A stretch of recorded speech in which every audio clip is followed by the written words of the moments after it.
오늘 여호수아 이 3장 이제 드디어 그렇게 오랫동안 이스라엘이 들어가기를 원했던, 또 하나님께서 약속해 주셨던 이제 가나안 땅을 이제 들어가게 되는 이 장면입니다. 그러기 위해서 이제 요단강을 이제 도강을 해야 되는데, 이 도강하는 그 준비하는 것과 또한 이 도강하면서 이 건너는 아주 참 위대한 역사의 장면을 우리에게 보여주고 있습니다. 우리 지난번 시간에 이제 정탐이 끝났죠. 여호수아 이제 2장에 이 정탐꾼 두 사람이 이제 라합을 만나서 한 3일 정도를 정탐을 했음에도 불구하고 이제 그 성의 그 어느 정도의 그 분위기와 사정들을 다 알 수가 있었습니다. 우리 이 요단강을 건너서 여리고로 들어가려고 하는 그 이스라엘 백성들 또 마음도 사실 두려움이 있었죠.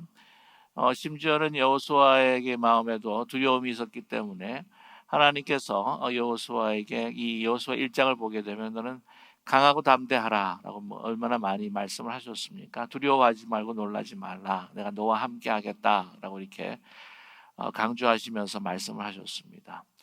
두 장 정권의 이제 말을 이제 들어보니까 그때 이제 라합은 여러분 아시겠지만은 이 성 외곽 쪽에서 많은 사람들이 빈번하게 이제 통행하는, 그리고 또 거기에서 묵고 또 자고 가는 많은 사람들을 만나는 그러한 장소이기 때문에 그 여러 사람, 그 성 안에 있는 그 사람들의 그 분위기를 제가 잘 파악할 수 있었다고 하는 것이죠. 그들이 뭐라고 그러냐면은 간담이 서늘하다. 이 모든 하나님께서 이스라엘 위해서 행하신 이 모든 일들, 그 아모리의 왕들을 그 치시고 또 안 이기시고 홍해를 정말 마른 땅처럼 건넜던 그런 사건들을 들으면서 여리고 성 안에 있는 사람들도 간담이 서늘했다라고 하는 보고를 가지고 옵니다.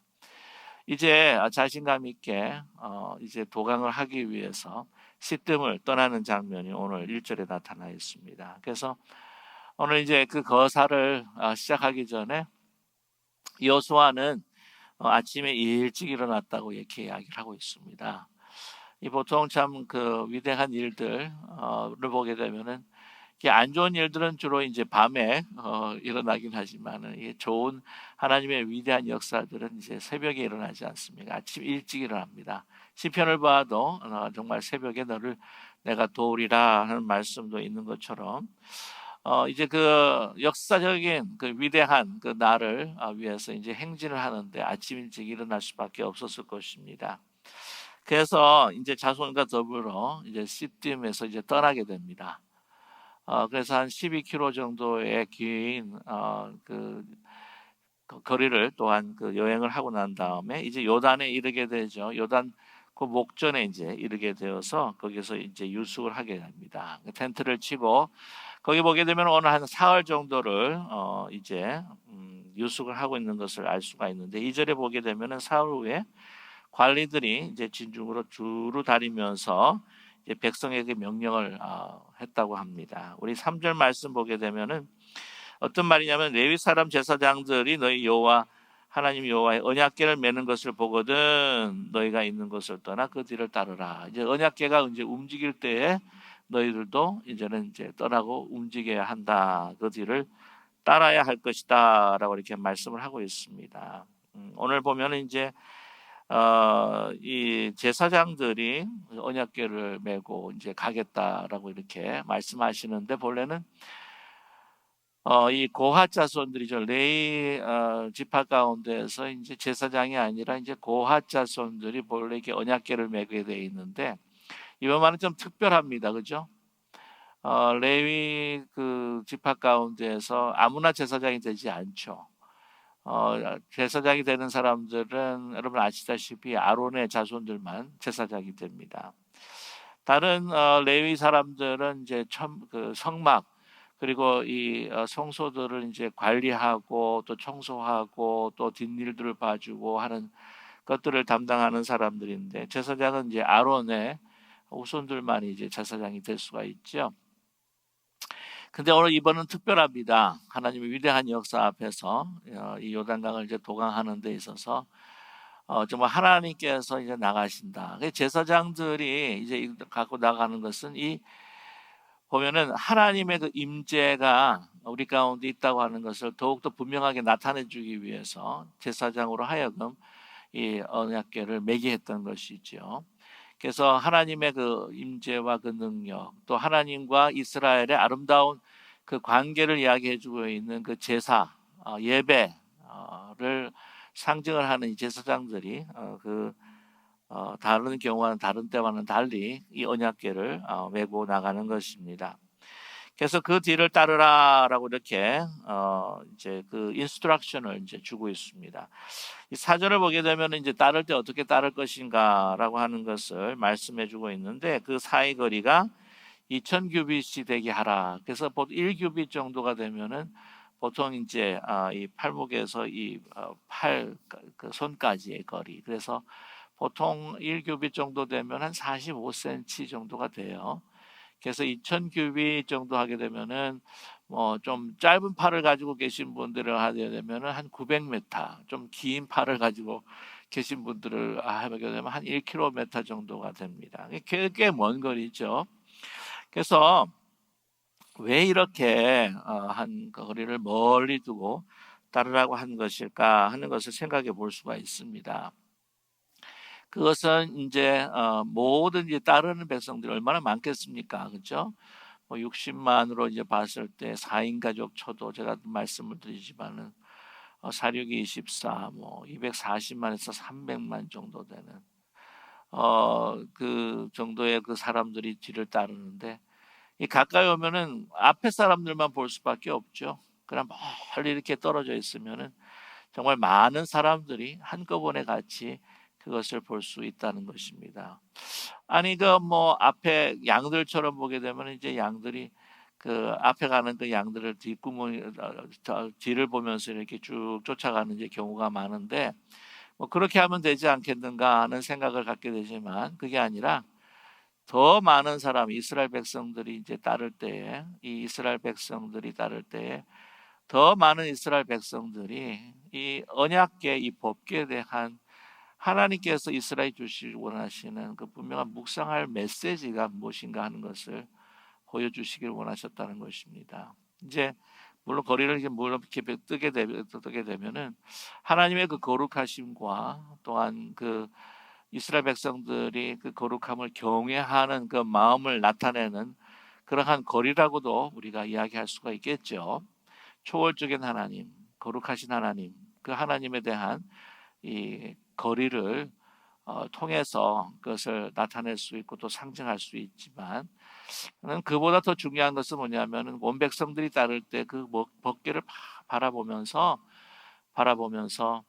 무엇을 생각해야 할 것인가 하는 것이 더 중요하다고 하는 것이죠.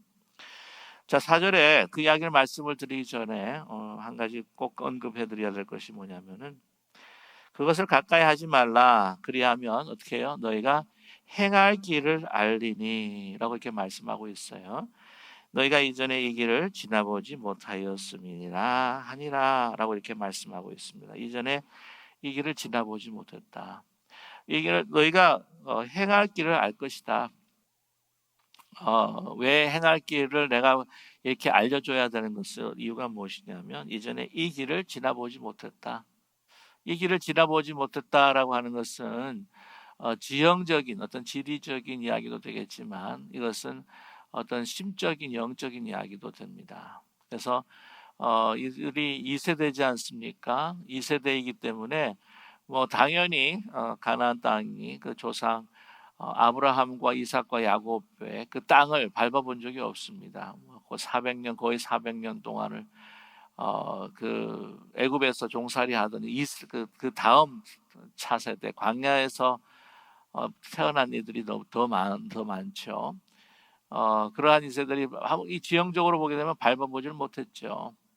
그리고 또 한 가지 밟아보지 못하는 것은 지금 하나님께서는 뭘 생각하고 있냐면은 이 요단강입니다. 요단강. 이 2세대이기 때문에 정말 거의 모든 사람들이 갈렙과 여호수아를 빼놓고는 이 홍해를 건너는 그 놀라운 기적들을 그들이 체험하지를 못했을 것 같아요. 근데 그것을 다시 한번 재현하시는 하나님, 이 세대에게는 한 번도 경험해 보지 못한 그 강을 건너는 경험을 이제 하게 하실 때에 처음 당하는 그 일이기 때문에, 처음 가는 길이기 때문에, 처음 겪는 경험이기 때문에 어떻게 기대하라 예상을 아마 못했을지도 몰랐을 것입니다. 이러한 정말 그 메추라기와 모든 것들을 저희들이 경험했지만 이렇게 또 강이 갈라지는 경험은 아마 처음이었을 거라는 것이죠. 그러한 하나님의 그 능력, 그 영적인 그 체험을 이제 처음으로 체험해 보는 그 일에 있어서 이거를 누가 주장을 해 주셔야 되냐면 하나님께서 주장을 해 주셔야 한다는 것이죠. 우리 죽음의 강을 건너서 예수 그리스도를 만나서 본오게 하는 그 모든 그 역사들도 그 첫 경험해 보지 못한 그 본오겐의 그 역사를 하는 것도 우리가 진행할 수가 없는 거예요. 누가 하셔야 됩니까? 하나님께서 역사해 주셔야 되는 거잖아요. 그러기에 이거는 하나님께서 시작하시고 하나님께서 마무리 지으시는 역사인 것입니다. 그래서 그들이 무엇을 기대하지 못하고 예상하지 못했던 그 일에 대해서 하나님께서 지시하시고 나가시겠다고 하는 것이죠. 이 일을 행하시는 그 하나님, 그들에게 이러한 능력과 그 은혜를 베푸시는 그 하나님의 그 본성, 그 언약, 마음, 약속, 그 능력이 어디에 있다고요? 어디에 다 담겨 있다고요? 그 메시지가 이 언약계에 다 담겨 있다는 것입니다. 그거를 바라보는 거죠. 자, 언약계에 뭐가 들어가 있습니까? 이제 언약계에 담긴 하나님 메시지에 대해서 좀 더 말씀을 조금 더 나누겠는데, 언약계에 뭐가 들어 있습니까? 여러분 잘 아시는 그 만다가 들어가 있고, 그 다음에 법궤가 들어가 있고, 쌍난 아론의 지팡이가 있습니다. 여러분 그 보게 되면은 거기에 결론적으로 말씀을 드릴게요. 거기에는 이스라엘이 하나님을 거역하였고 또한 반역하였지만 그러나 하나님께서 그럼에도 불구하고 놀라우신 그 기적을 통해서 그 이스라엘 백성들에게 은혜를 베풀어 주신 하나님의 신실하신 하나님의 약속이 담겨 있는 것이, 하나님께서 분명히 행하시겠다고 하는 그 의지가 담겨 있는 것이 바로 언약궤가 아니겠습니까?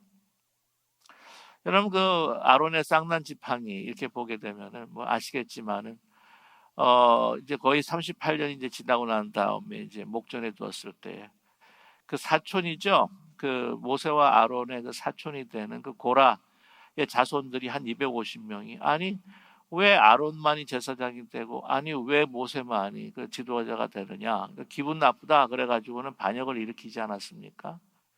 그래가지고 하나님께서 쳐서 그들을 죽였습니다. 그리고 난 다음에 그 권위, 하나님께서 그들에게 부여하신 그 권위를 다시 한번 이스라엘에게 보여주시기 위해서 이 말씀하고 명령하시죠. 각 족장 12지파들 그 지팡이를 가지고 오라. 그래가지고는 그 언약궤 앞에 다 놓습니다.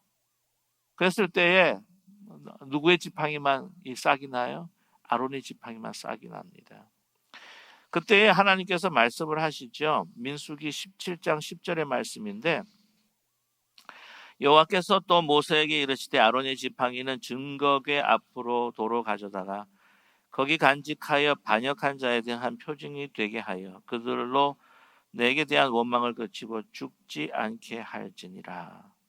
하나님께서 은혜를 베풀어 주셔서 그들은 이제 심판을 받았지만 그 이후에 다시는 원망이나 반역이 없도록, 그래서 죽음을 당하지 않도록 그 징표의 은혜로 보여주신 것이 쌍난 아론의 지팡이라고 하는 것이죠. 그것을 그 언약궤에다 집어넣은 것입니다. 여러분 아시겠지만 그 다음에 그 항아리에 담겨 있는 그 만나, 이 만나도요 깊이 보면 하나님의 은혜가 담겨 있는 것입니다. 그럼에도 불구하고 거기에는 또 이스라엘 백성들의 원망이 또한 담겨 있는 사건을 우리가 알 수가 있죠.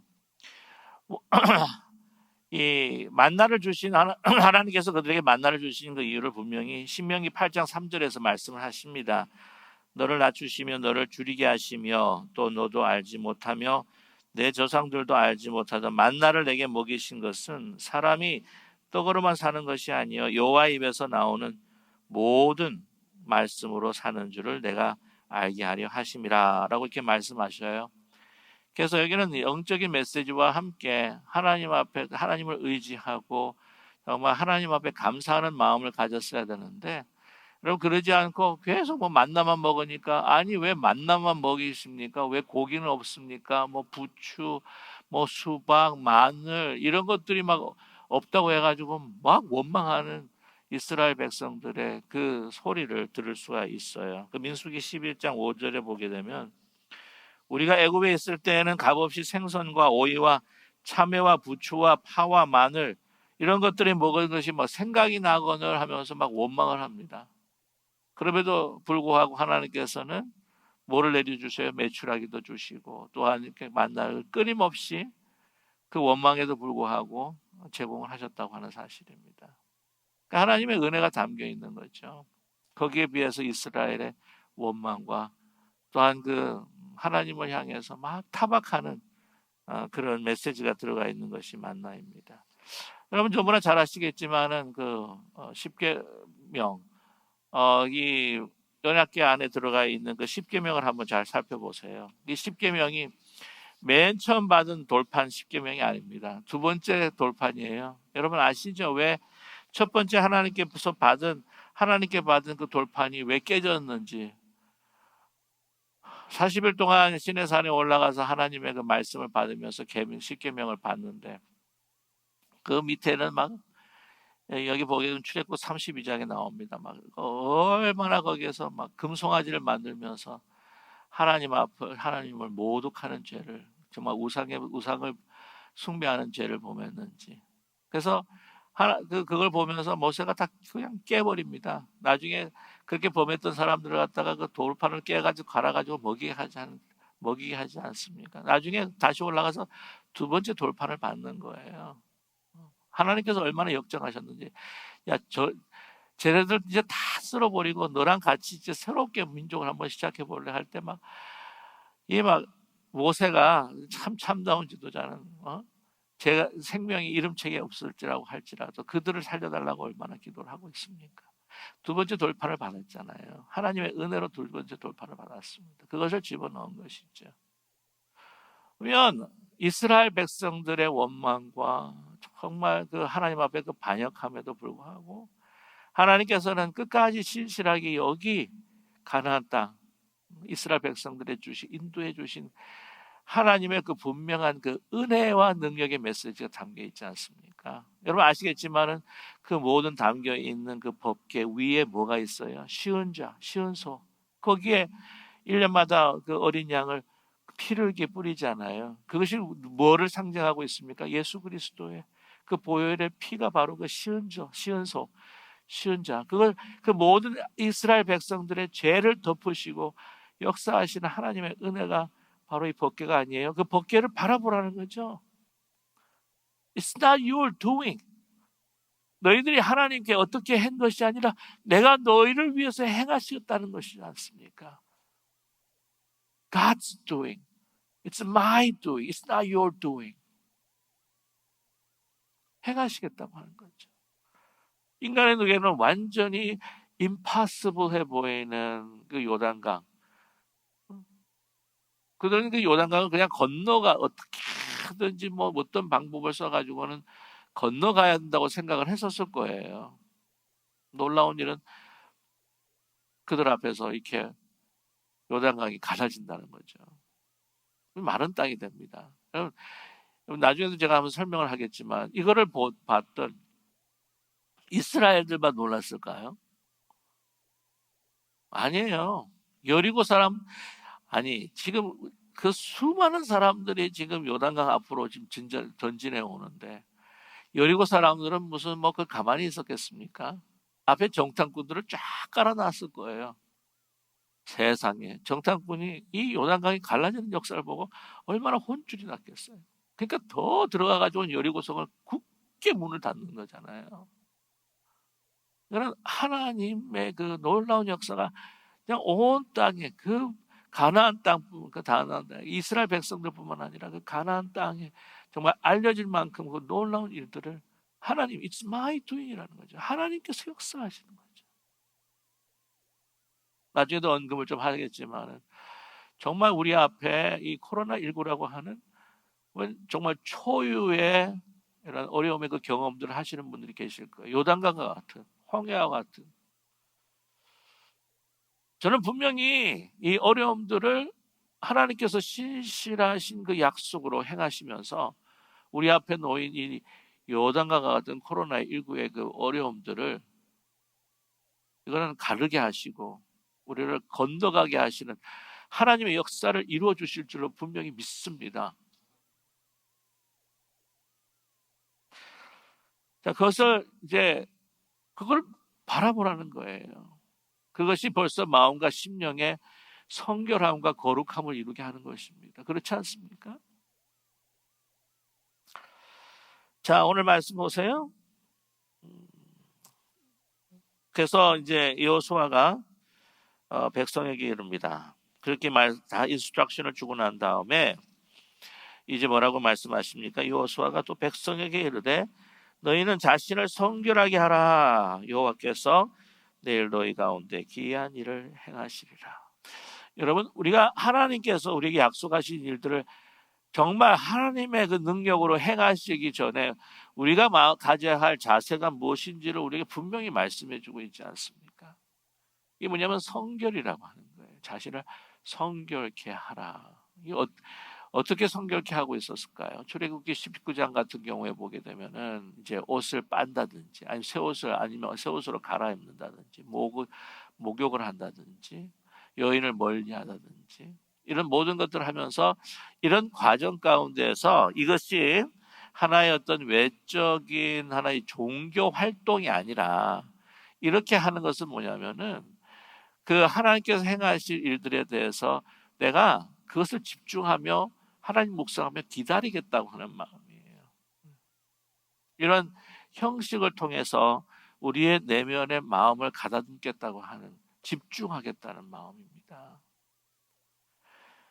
그리고 내가 하나님께서 모세에게 그 거룩한 부르실 때 뭐라고 해요? 그 신발을 벗어버리라 그렇게 이야기하잖아요. 막 돌아다녔던 이 세상을 돌아다녔던 그것을 이제 벗고 그냥 그 몸으로 주님 앞에 나가는 것처럼 집중을 하는 거예요.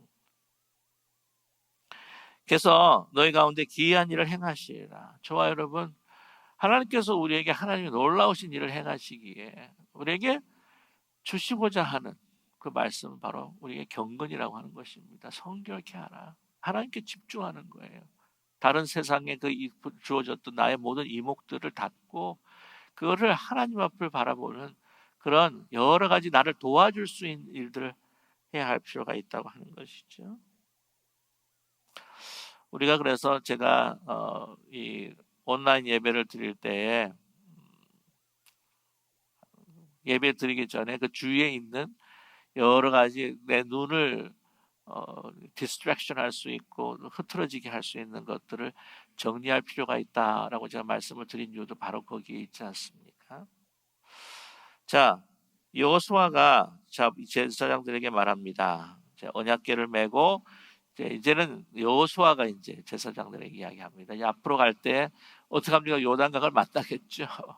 요단강을 만날 때 어떻게 하라고 그러면 그냥 들어가라. 발을 내밀어 들어가라는 것입니다. 기다리지 말라고 하는 것이죠.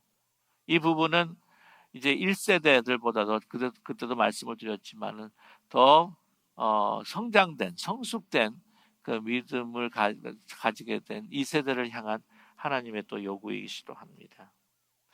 자, 7절의 말씀 보시게 되면 여호와께서 여호수아에게 내가 오늘부터 시작하여 너를 온 이스라엘 목전에서 크게 하여 내가 모세와 함께 있었던 것 같이 너와 함께 있었던 것을 그들에게 알게 하리라. 이게 얼마나 여호수아에게는 또 믿음과 용기가 생기는 말씀입니까? 자, 이 요단강을 통해서요 정말 모세와 같이 하나님께서 너와 동일하게 역사하시겠다고 하는 이스라엘 향한 메시지뿐만이 아니라 또한 이 여리고성에 있는 그 가나안의 그 백성들이 하나님의 그 능력에 대한 증거일 뿐만 아니라 하나님께서는 또 하나의 목적이 있으니 뭐냐면은 여호수아를 더 담대하게 세우기를 원하셨던 것이에요. 말만 하신 게 아닙니다. 1장에 보시게 되면 여호수아에게 뭐라고 이야기하십니까? 너 강하고 담대하라. 내가 너와 함께 하리라.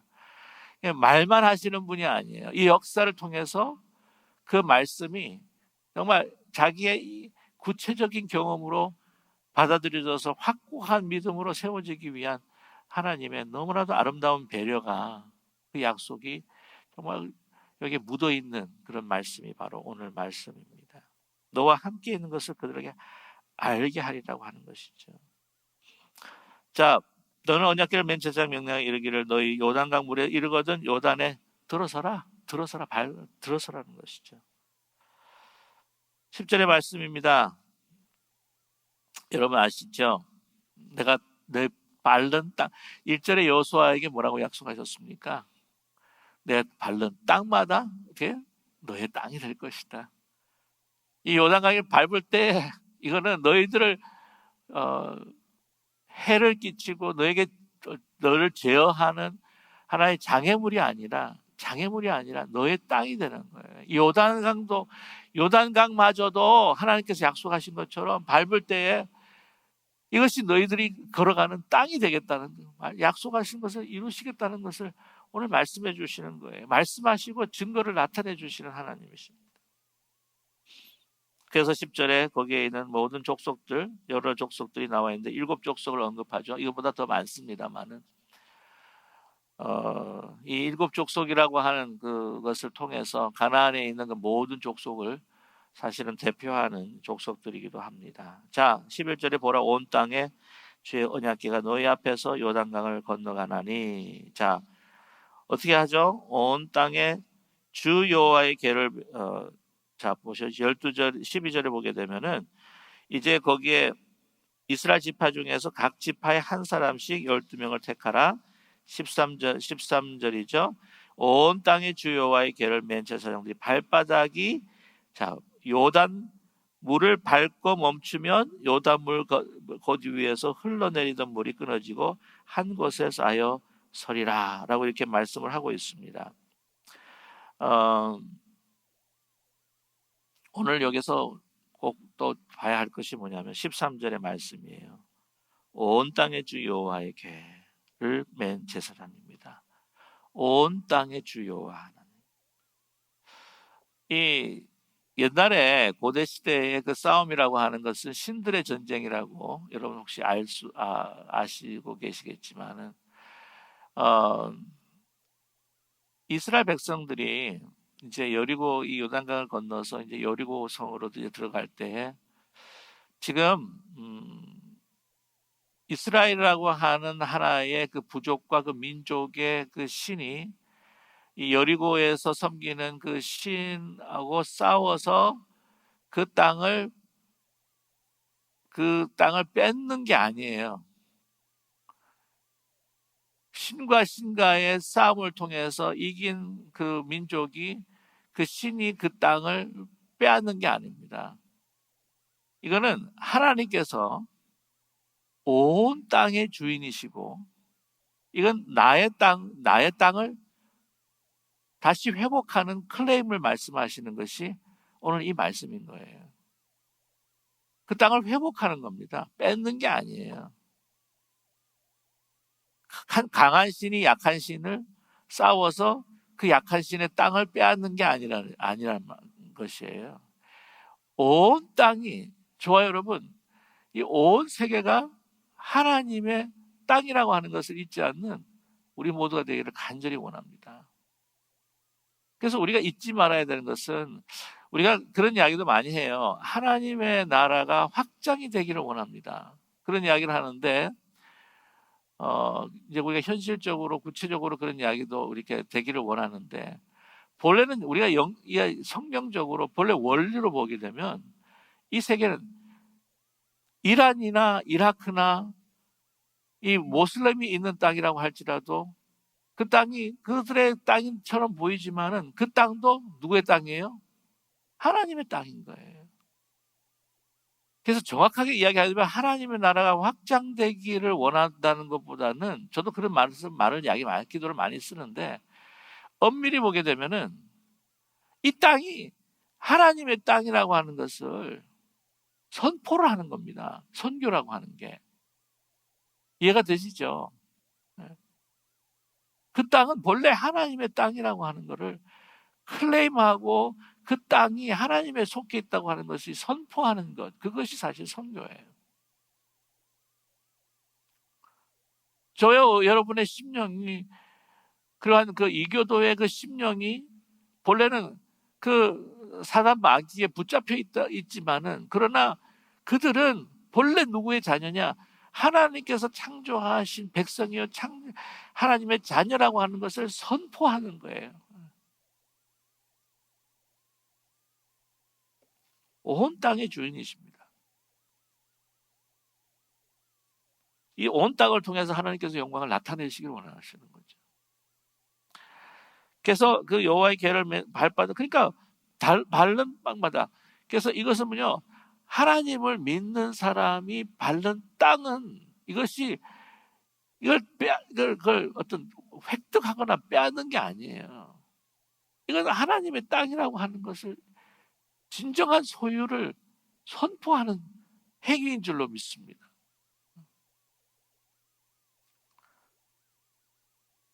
자, 발바닥 이제 들어갑니다. 그 뭐라고 말씀하십니까? 물이 멈추면 요단물 곧 위에서부터 흘러내리던 물이 끊어지고 먼 곳에 쌓여 서리라 라고 이렇게 말씀합니다. 자, 14절에 이제 그 모든 것들을 이제 인스트럭션을 주고 이제 건너기 시작합니다. 백성이 요단을 건너려고 자기 장막을 떠날 때에 제사장들은 언약궤를 메고 백성 앞에 나아갑니다. 자, 요단이 곧 거두는 시기, 그 3월, 4월, 니산월 정도라고 그렇게 추정을 하고 있는데, 근데 볼이 수확기라고 할 때에 그때가 우기가 마지막 마치는 기간이라고 합니다. 그래서 요단이 굉장히 이렇게 범람하던 때예요. 여러분 아시겠지만 그 3,000m 높이에 있는 그 헐몬산에서부터 흘러내리는 그 녹아내서 오는 그 물, 그 다음에 이제 그 비로 오는 그 모든 물, 그래가지고는 갈릴리로 시작해가지고는 여러분 갈릴리를 타고 요단강으로 흘러내려서 그 다음에 이제 염해, 아라바 염해로 이렇게 내려가지 않습니까? 그러니까 그 염해, 그러니까 사해죠. 사해보다 조금 이렇게 북쪽 동편에 지금 그 자리 잡고 있고, 여리고는 그 사해보다 조금 더 위에 있는 북쪽의 요단강 서편에 있는 거예요. 근데 거기서 보게 되면, 오늘 말씀을 보게 되면 이제 제사장들이 이제 발을 넣습니다. 그러니까 물이 물가에 이제 잠기자 그 위에서 흘러내던 물이 그치게 됩니다. 사르다는 이 지금 그 여리고보다 조금 더 북쪽에 있는 그 곳이죠. 사르단. 그곳에 멀리 있는 아담성 변두리로 일어나 한 곳으로 이제 물이 막 모이게 됩니다. 막 쌓이게 되는 거죠. 그러다 보니까 아라바 바다 염해로 흘러가는 물이 사실은 뭐 끊겨가지고 이제 내려가지가 않기 때문에 이제 물이 이제는 완전히 낮아졌어요. 12세기 때의 지진으로 인해 가지고는 한번 이 물이 그 요단강 물이 한번 그천 적이 있다고 합니다. 1920 몇 년, 29년도인가도 한번 이게 어떤 그 자연적인 현상으로 인해 가지고는 이 물이 굉장히 낮아졌다고 그래요. 거의 없어져 보일 정도로. 근데 오늘 말씀에 그런 자연 현상이 아닌 거예요. 그 자연 현상을 넘어서, 왜 그 자연 현상을 넘어선 거예요? 자연적으로 막 이렇게 해석을 많이 해보려고 이렇게 이야기를 하는데, 이거는요, 그때 당시 하나님께서 내리신 특별한 놀라운 은혜라고 이야기할 수가 있는 것이 뭐냐면 17절에 한번 보세요. 여호와의 언약궤를 맨 제사장들은 요단강 가운데에 어떤 땅이라고 합니까? 마른 땅이에요. 마른 땅. 여러분 서해 보시면, 우리가 한국에서 사실 분들이 많기 때문에 서해가 물이 쭉 이렇게 썰물이 되게 되면은 뭐가 생겨요? 바닷가에 뻘이 생기죠. 뻘. 그 뻘 여러분 뻘 체험 한번 해보셨어요? 저는 체험을 안 해봤지만 이 그 뻘 체험하는 그 영상을 한번 봤어요. 뻘에 푹푹 들어가요. 움직일 수가 없어. 마른 땅이 아니면 그 많은 사람들이 건너갈 수가 없는 상황이에요. 뭐 조그만 길을 내서는 뭐 돌이 많은 어떤 길로 가는 게 아니에요. 이 마른 땅이라는 거죠. 항상 물에 잠겨서 있었던 것이 뻘 정도로 힘든데 오늘 말씀 보면 이 마른 땅입니다. 그럼 보면 홍해를 건널 때도요. 이렇게 한꺼번에 막 여러분 아시겠지만 뭐 홀리우드에서 만든 뭐 식객처럼 막 한꺼번에 확 열리는 게 아니잖아요. 밤새도록 물이 줄어들면서 동풍이 막 불면서 그 땅을 마르게 합니다. 그때 그 동풍은 굉장히 뜨거운 바람이에요. 우리 아이들 그게 막 놀다가 이렇게 물에 적셔가지고는 세수하다가 교복 입고 세수하다가 이제 물에 적셔가지고는 막 이거 어떡하냐고 막 그러면은 어머니들이 막 드라이어기 가지고 막 말려주고 가지고는 금방 말려가지고 학교 보내고 하는 기억들도 아마 있을 텐데 하나님께서 어떻게 이게 마를 수가 있느냐? 이 기록이 안 돼 있지만 뜨거운 바람을 가지고 그냥 급속도로 말려버리는. 요즘 보게 되면 뭐 에어프라이 같은 경우 막 에어로 가지고 막 구워버리고 막 튀겨버리고 하는 것들이 나오는 것 그걸 볼 수가 있는데 그냥 말려버려요. 자연 현상으로는 이해가 안 되는 거죠 이게. 하나님의 특별하신 계시와 특별하신 능력을 통해서 일어난 사건이라고 하는 것을 믿는 우리 모두가 되기를 원합니다. 마른 땅이 돼야 건널 수가 있는 거예요. 또 거기에 보면 저 여러분 오늘 이러한 놀라운 귀한 역사가 우리의 삶 가운데도 일어날 것을 기대하시려 저와 여러분 되기를 간절히 원합니다. 하나님 우리를 만들어주시고 그냥 멀리서 팔짱 끼는 그런 이신론적인 그 디어이즘이라고 제가 말씀드렸죠. 그런 하나님이 아니세요. 간섭하시는 하나님이신 줄로 믿습니다. 하나님은 전지전능하시고 무소부지하셔서 매크로스코픽한 이 거시적인 하나님 우리가 상상할 수도 없는 온 우주를 운영하실 뿐만이 아니라 마이크로스코픽하셔서 우리 하나하나의 세포 하나하나마저도 살피시고 원소 하나하나도 주장하여 주시는 하나님이신 줄로 믿습니다. 우리가 코로나19로 인하여서 정말 어떻게 참 감당할 수 없는 어려움들을 당하시는 분들이 계실 줄로 믿어요. 어떻게 하나냐? 앞길이 너무나 강력하고 또한 여러 가지 병과 어려움 가운데서 이 어려운 환난들을 어떻게 건너갈 수 있을까? 여러분 그러나 이러한 이 요단강이 하나님의 능력을 나타내주고 우리의 구원의 은혜를 확신시켜 주시는 하나님의 축복의 통로라고 하는 것을 잊지 않은 우리 모두가 되기를 간절히 원합니다. 자, 제가 끝으로 마지막으로 말씀을 드리고 싶은 것은 고린도전서 10장 1절 2절의 말씀에 보면